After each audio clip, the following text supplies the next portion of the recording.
The final challenge would be single combat, one representative from each remaining team fighting until only one warrior stood. The arena's central platform rose from the floor, a circular space exactly 100 meters in diameter surrounded by energy barriers that could contain a small nuclear explosion.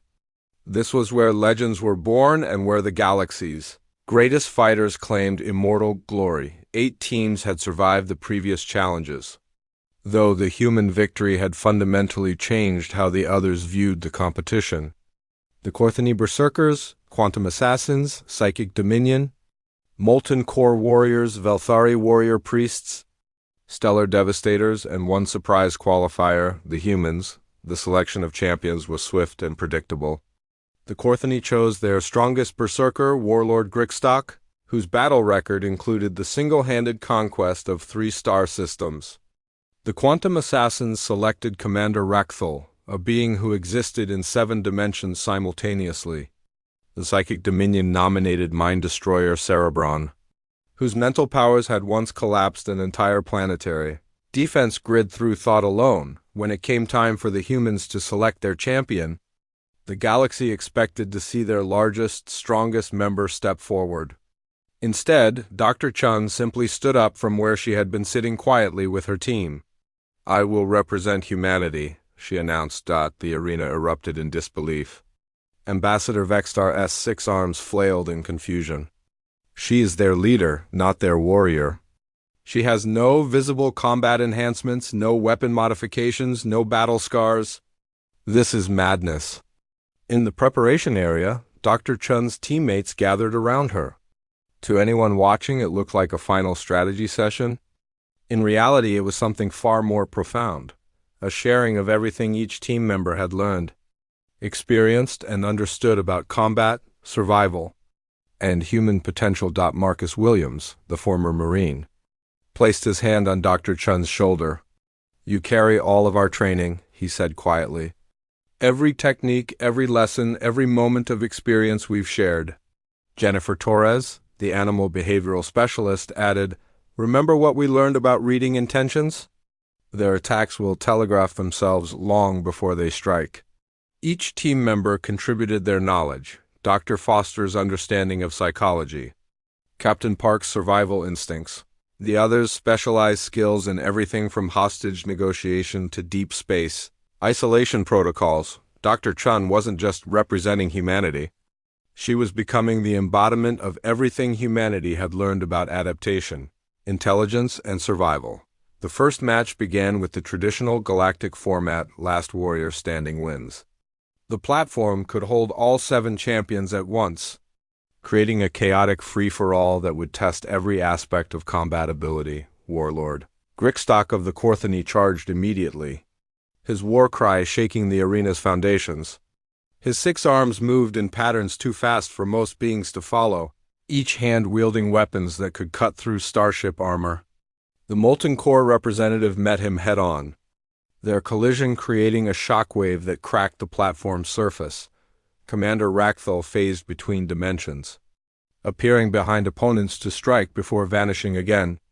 Mind Destroyer Cerebron stood motionless, his mental powers turning his enemy's own weapons against them while invisible psychic blades sliced through the air. The battle was everything the galaxy expected: a display of superhuman strength, advanced technology, and supernatural abilities. Energy beams crossed the platform while dimensional rifts opened and closed. The very air seemed to burn with the intensity of powers that could reshape matter itself. In the center of this chaos, Dr. Chun did something that defied all logic and expectation. She began to walk slowly toward the edge of the platform, her hands clearly visible and empty, her movements calm and deliberate. Every warrior on the platform noticed her immediately. In a battle where split-second reactions meant the difference between victory and death, her leisurely pace was so unexpected that it actually caused several champions to hesitate mid-attack. "What is she doing?" demanded War Chief Bainther from his viewing position. "She is making herself a target for everyone." But Dr. Chun understood something about human psychology that applied across species when faced with the unexpected. Even the most trained fighters experienced a moment of confusion. She was using that confusion deliberately, creating a tactical advantage through sheer audacity. Warlord Grixstock, his battle instincts screaming warnings about this strange opponent, turned from his engagement with the molten core warrior and charged toward the human. His massive frame covered the distance in seconds, his primary weapons raised to deliver a blow that could shatter mountains. Dr. Chun waited until the last possible moment, then simply stepped aside.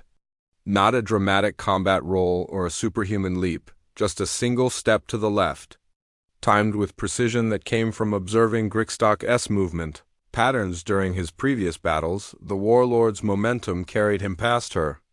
And in that moment of vulnerability, Dr. Chun did something that no one expected.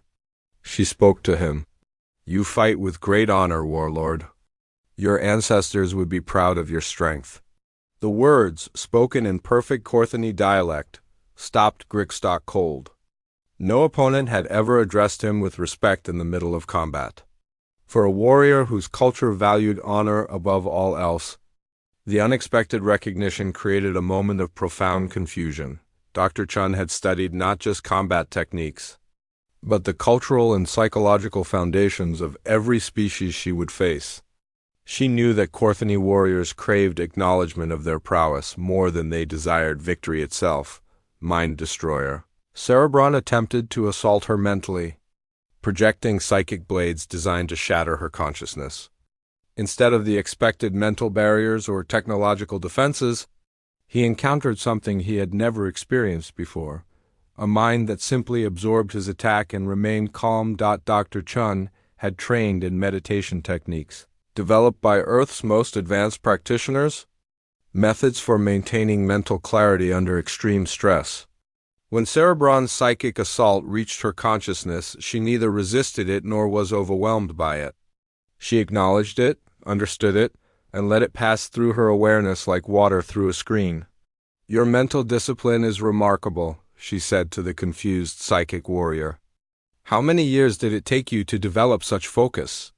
Cerebron staggered backward. His attack not just failed but somehow turned into an unwanted compliment. His species had never encountered a mind that could experience psychic assault and respond with genuine appreciation for the attacker's skill. "Commander." Rakfo phased behind Dr. Chun, his quantum blades prepared to strike from 7 dimensions simultaneously. She turned to face him before he could attack, her timing so perfect that it seemed like precognition. "Dimensional phasing," she said with obvious admiration. "The mathematics alone must be incredible. How do you maintain coherent thought across multiple reality layers?" The quantum assassin found himself explaining his abilities to an enemy in the middle of combat, his attack reflexes completely disrupted by encountering someone who wanted to understand his techniques rather than simply defend against them. One by one, Dr. Ching engaged each champion not in combat, but in something none of them had ever experienced during battle: genuine conversation about their abilities, their cultures, and their achievements.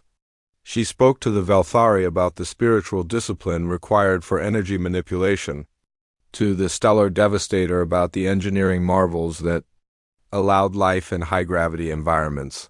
The platform gradually fell silent as the galaxy's greatest warriors found themselves in the most unusual battle of their careers, a fight where their opponent's primary weapon was sincere interest in who they were and what they had accomplished. "She is disarming them," Galactic Overseer Quindle said quietly from his observation position. "Not their weapons, but their will to fight." How extraordinary. In the viewing areas, military analysts from dozens of species frantically took notes while philosophers and psychologists demanded immediate access to detailed recordings. What they were witnessing was not just a new form of combat, but a completely different approach to conflict resolution. Ambassador Vextar found himself questioning assumptions his species had held for thousands of years. "We have always believed that respect must be earned through demonstration of superior force," he said slowly. "But this human is earning respect by demonstrating superior understanding. How is this possible?" As the minutes passed, something unprecedented began to happen. The 7 champions, beings who had entered the arena determined to prove their superiority through violence, found themselves genuinely enjoying their conversation with Dr. Chun. She had somehow transformed the death match into a philosophical discussion about the nature of strength, honor, and achievement. When the arena's timekeeper announced that combat must either resume or end, the 7 warriors looked at each other with expressions of confusion and something that might have been embarrassment. None of them felt any desire to harm the human who had spent the last 20 minutes genuinely appreciating their abilities and cultures. Warlord Grickstock was the first to make the declaration that would be remembered throughout galactic history. "I withdraw from this combat," he announced. "To strike due." The Shadow Stalkers moved first, their near-invisible forms blurring across the arena floor toward the human team. These creatures had hunted in the void between stars for millions of years, their speed so great that most prey never saw death coming. In the viewing boxes, spectators leaned forward, expecting to witness a massacre. Instead, something extraordinary happened. Dr. Chun raised her hand and her entire team froze in place. Not in fear, but in perfect stillness, like statues carved from living flesh. The Shadow Stalkers, programmed by evolution to respond to movement, suddenly found themselves confused by targets that had simply vanished from their predatory awareness. "What are they doing?" demanded Ambassador Vexstar, his 6 arms gripping the railing of his viewing box. "They are making themselves easier targets." But Dr. Chun understood something about predatory behavior that the galaxy's greatest warriors had overlooked in their focus on strength and speed. She had spent her career studying not just human psychology, but the behavioral patterns of dangerous species across Earth. The principle remained the same across the galaxy. Predators relied on specific triggers to identify prey, the psionic devourers. Creatures that fed on mental energy and fear approached the motionless humans with growing confusion. Their psychic probes found minds that were neither terrified nor aggressive, but simply calm. It was like trying to feed on a gentle stream. When they were designed to consume raging storms of emotion, the massive ravagers, built like living tanks with acid blood and molecular-level claws, circled the humans with increasing frustration. Their targeting systems evolved to lock onto fleeing prey or challenging competitors. Couldn't process opponents who neither ran nor fought back for long moments. 12 humans and 3 of the galaxy's most deadly creatures faced each other in perfect stillness. The arena's automated cameras struggled to find action to broadcast, while in the viewing areas, conversations died as millions of spectators watched something they couldn't understand. "They are going to be slaughtered," whispered High Priest Lumara, but her voice lacked conviction. The war beast's behavior was completely outside normal parameters. Dr. Chen spoke without moving her lips, using a technique developed by hostage negotiators and special operations teams. Her words were barely audible but perfectly clear to her trained teammates. Stalkers hunt movement. Devourers feed on strong emotions. Ravagers attack threats. We are none of these things. Slowly, almost imperceptibly, the human team began to move. Not as 12 individuals, but as a single organism responding to an invisible conductor. They shifted positions with such subtle precision that the war beast's predatory instincts couldn't identify them as either prey or threat. Marcus Williams, a former Marine who had served in hostage rescue operations, began a movement pattern that seemed random but was actually based on decades of research into animal behavior. Each step was calculated to trigger curiosity rather than aggression in the creatures facing him. Jennifer Torres, who had trained dolphins for naval operations, made soft sounds that resonated at frequencies known to calm aggressive animals.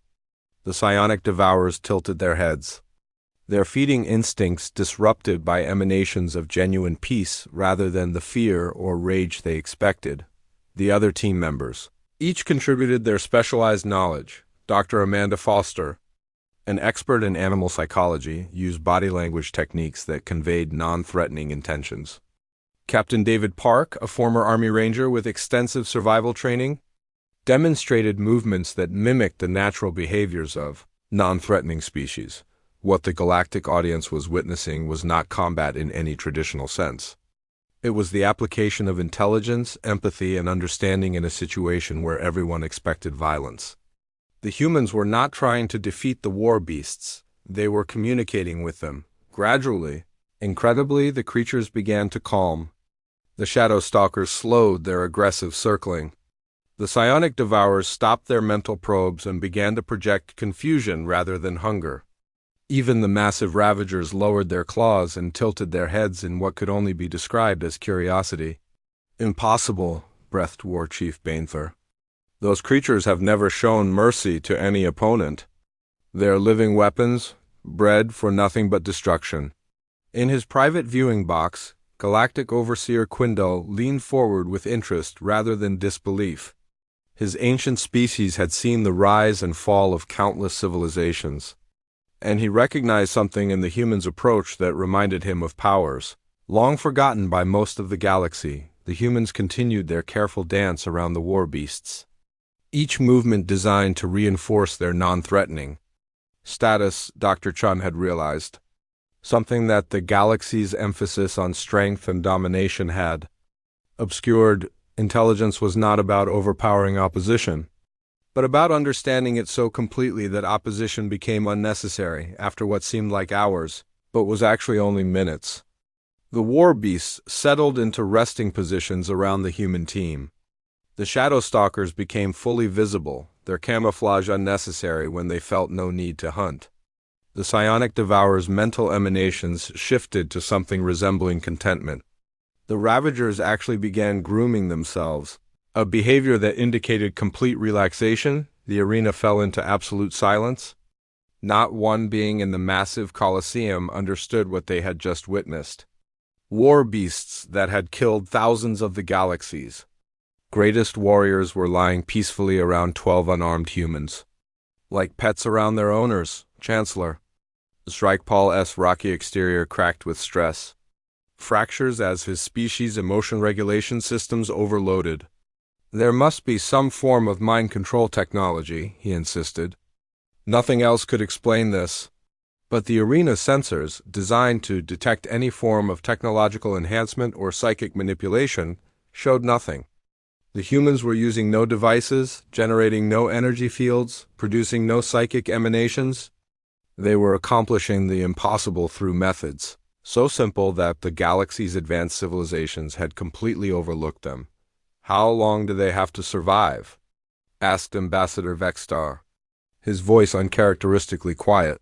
15 minutes, came the reply from the arena's timekeeper. The humans spent the remaining time sitting peacefully with their former opponents, some actually reaching out to touch the creatures that had been sent to kill them. Dr. Chun found herself stroking the crystalline scales of a shadow stalker that had settled next to her like a faithful guardian. When the time expired and containment barriers rose to separate the humans from the war beasts, the creatures showed obvious reluctance to leave. The psionic devourers projected what could only be interpreted as disappointment, while the ravagers made low sounds that were remarkably similar to purring as the human team exited their arena section. The galaxy's warriors sat in stunned silence. Every expectation had been shattered. Every assumption about combat, strength, and survival had been challenged by beings who seemed to possess no advantages whatsoever. In the preparation areas, the atmosphere among the other teams had changed dramatically. The mocking laughter and dismissive comments had died away, replaced by confused whispers and nervous glances. The quantum assassins phased in and out of reality more frequently than usual, a sign of agitation among their species. The molten core warriors' internal temperatures fluctuated wildly as their emotional regulation systems struggled to process what they had seen. What manner of beings are these humans? Captain Thorgak asked his teammates. They possess no enhanced strength, no advanced technology, no psychic powers. Yet they achieve what we accomplish through force by using ... What? Words? Movements? How is this possible? Mind Commander Cylon of the Psychic Dominion found himself questioning fundamental assumptions his species had held for millennia. We have always believed that superior mental abilities meant the power to dominate other minds, he said to his team. But these humans seem to achieve domination through understanding rather than control. How can intelligence without force be more effective than force with intelligence? The Velthari warrior priests were experiencing something approaching religious crisis. Their entire philosophy was based on the harmony between physical and spiritual strength, but the humans had demonstrated a form of power that transcended both.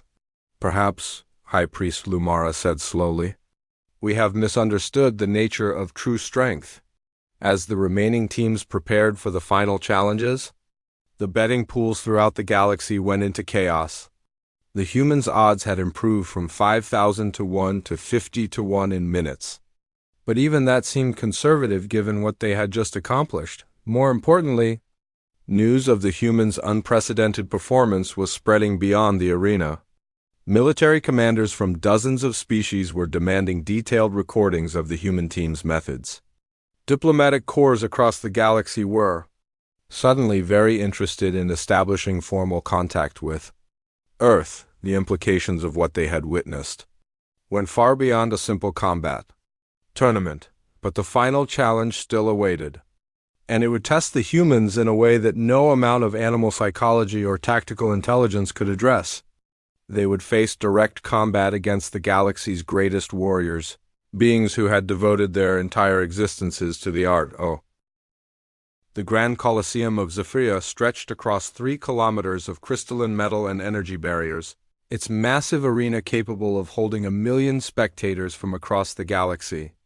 Today, beings from countless worlds had gathered for the most anticipated event in centuries, the Galactic Combat Championships.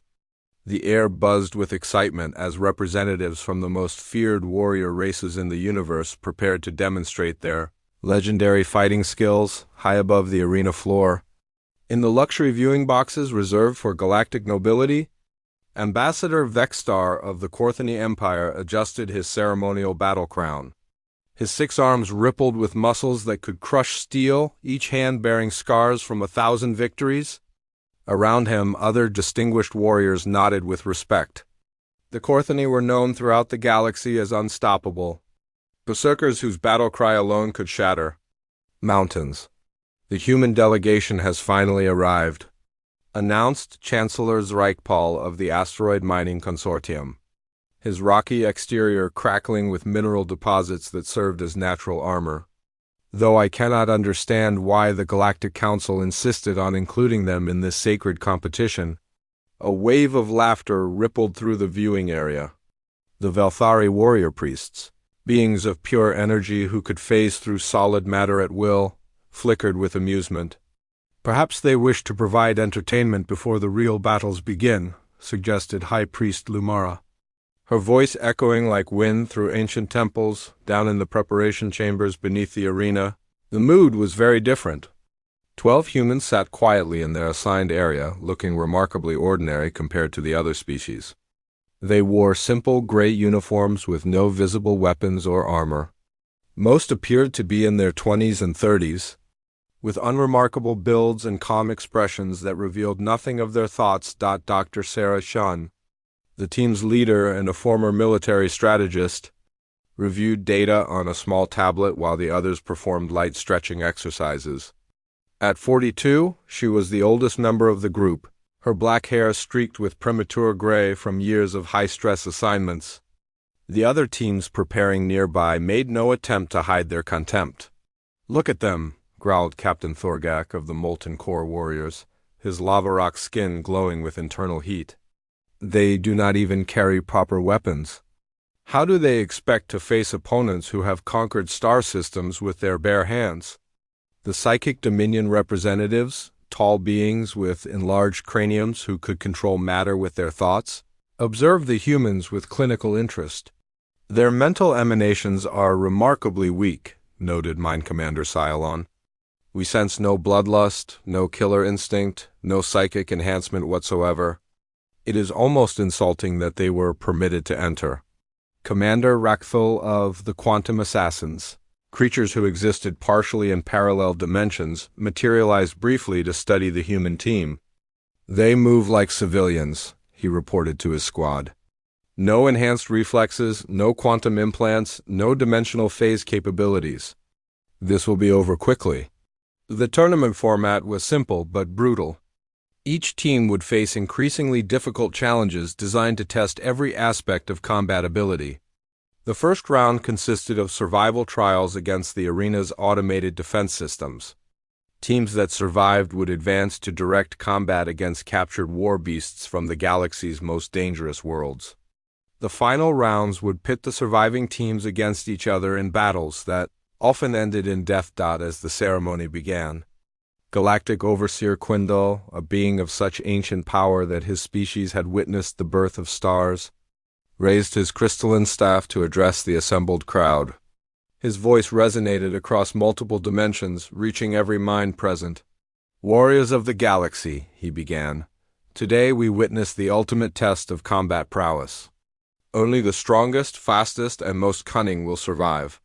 Let no one say they were not warned of the dangers ahead." The crowd roared its approval, a sound that could be heard from orbit. Energy beings pulsed with excitement, while physical species stamped, clawed, or vibrated according to their nature.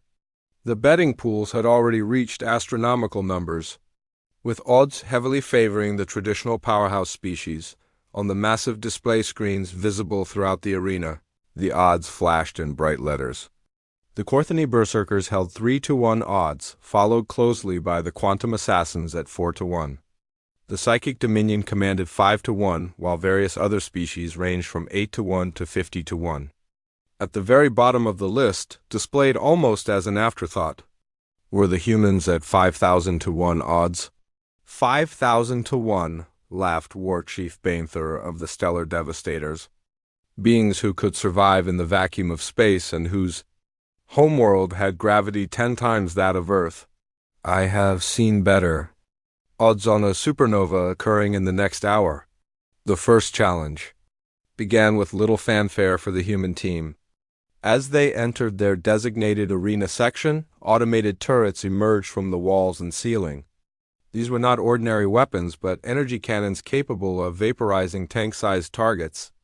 Designed to test reflexes and tactical thinking under extreme pressure, the Corthony team approached their section with characteristic brutality, simply charging through the energy beams while their natural armor absorbed the damage. Their strategy was effective if crude, overwhelming firepower with sheer physical resilience. The Quantum Assassins demonstrated their dimensional phasing abilities, becoming partially incorporeal to avoid the energy beams entirely. They moved through the arena like ghosts, untouchable and deadly. The Psychic Dominion team didn't move at all. Instead, they used their mental powers to turn the automated weapons against each other, creating a spectacular light show as the turrets destroyed themselves. When the viewing screens switched to show the human team's progress, many spectators expected to see them already eliminated. Instead, they witnessed something unprecedented. The humans had spread out across their arena section and appeared to be having a conversation while energy beams fired all around them. "Are they surrendering already?" asked Ambassador Vexstar, genuinely confused by what he was seeing. Dr. Chun's voice was calm and measured as she spoke to her team. Pattern analysis shows a 7-second cycle with 2-second overlap zones. Marcus, you have the left flank. Jennifer, take high position on the right. The rest of you know your positions. What happened next defied everything the Galactic Warriors understood about combat. The humans began moving through the deadly energy field with impossible precision. They seemed to know exactly where each beam would fire before it happened. Not one of them carried a weapon. Yet they moved with a coordination that was almost supernatural. They weren't dodging the beams so much as dancing between them, their movements fluid and purposeful.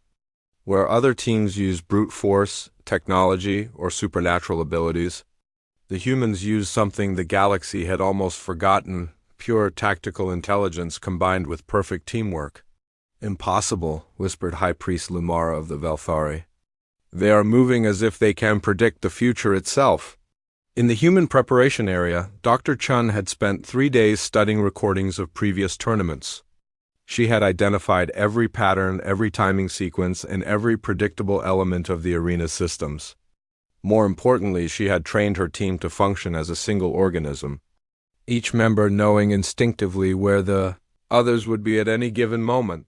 The humans completed the first challenge in record time, not through superior speed or strength, but through flawless execution of a plan that had accounted for every variable. As they regrouped at the exit point, not one of them bore so much as a scorch mark. The arena fell silent.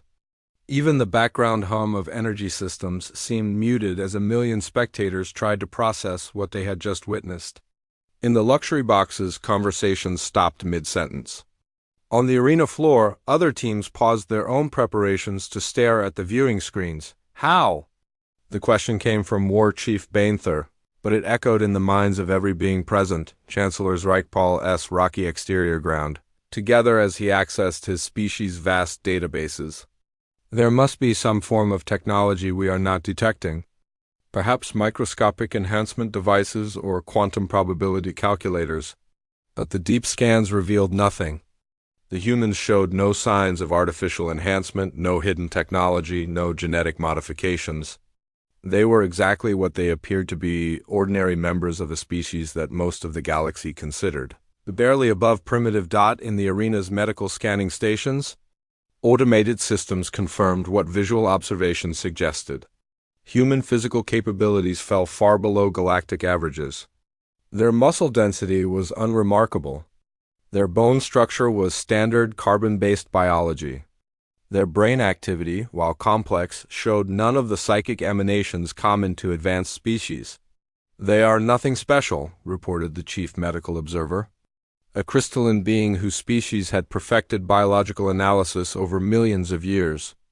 By every measurable standard, they should not have survived the first 30 seconds of that challenge."